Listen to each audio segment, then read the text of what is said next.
అందరికీ praise the lord. ఇదైతే 32nd day fasting prayer. మాకు ఈరోజు చెప్పిన వాక్యంలో నాకు బాగా అనిపించింది ఏంటంటే, మన మనసు మారినప్పుడు దేవుడు మళ్ళీ మనల్ని నూతనంగా సృష్టించినట్టే కదా.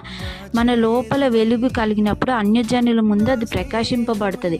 అంటే మనలోని మార్పు వచ్చిందని అన్యజనులకి తెలుస్తుంది అనమాట. అంటే మన దేవుడు వాక్యాన్ని ఫాలో అయ్యి మన మారు మనసు పొందినప్పుడు, దేవుడిని నమ్మినప్పుడు ఖచ్చితంగా మార్పు అన్నది రావాలి.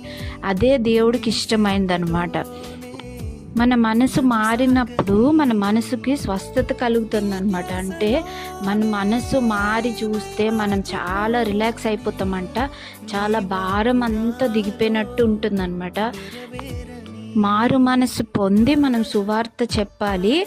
దేవుడిని నమ్ముకున్నాం, మేము క్రిస్టియన్స్ కాబట్టి అని సువార్త చెప్తే అది తెలుస్తుంది.